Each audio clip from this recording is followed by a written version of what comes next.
Hey Boomers, Marsha here with homehealthpt.com. You know I'm a huge fan of hip extension. It's highly overlooked in America because we sit so much, and it really plays a big part in the breakdown of our joints and the need for hip and knee replacements and all. So I'm a big fan of strengthening hip extension, which is what the gluteus maximus does, is it extends the hip backwards. So if you're wanting to, walk the dog, go to the park, walk, return to golf or running or even cycling, you really want to pay attention to hip extension.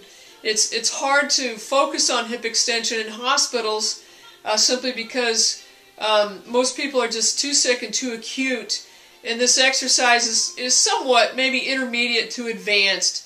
But I want to show you another way to do this that, again, any hip extension might tweak your back. So I'm just trying to show you all these different ways to accomplish strengthening your hip extensors without tweaking your back. But this exercise is called a bridge exercise, and it looks like this. I'm lying on my back, my knees are bent, my feet are flat on the floor or the bed, wherever you are, and I'm simply pushing my hips up towards the ceiling, and I'm squeezing my glutes to do that. Okay?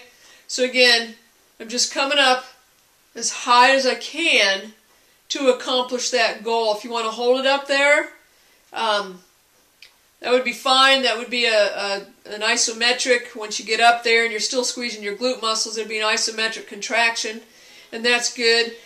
You might find that you're tight through your hip flexors. Again, a lot of people are tight anyway there because we sit a lot in our culture, especially if you've had a hip replacement or a knee replacement. You might be tight in your hip flexor. So coming up here, as you can see, straightens that hip out, and you might feel like a stretch there, but that's good. That's a good stretch. If you've had precautions given to you by the doctor, go ahead and check with him or your physical therapist before you do this exercise. But just another way that you can do hip extension, if you want to advance it just a little bit further, you can lift one leg up and do hip extension just with one leg. And you can see how much harder that is. That's about as far as I can get on that side. Let's check this side. I can get a little further on this side. That surprises me because I've had hip surgery on my left hip. So you can lift one leg up, just hold it up there. So that way you're really concentrating on one butt cheek. So this would be my right one. And then if I switch, now I'm really concentrating on my left butt cheek. Okay, so that would be an advanced form of bridging, and it'd be a unilateral bridge. But that's just one more way that you can strengthen your hip extensors, and I'm all for that. If you have any comments or questions, type those in below.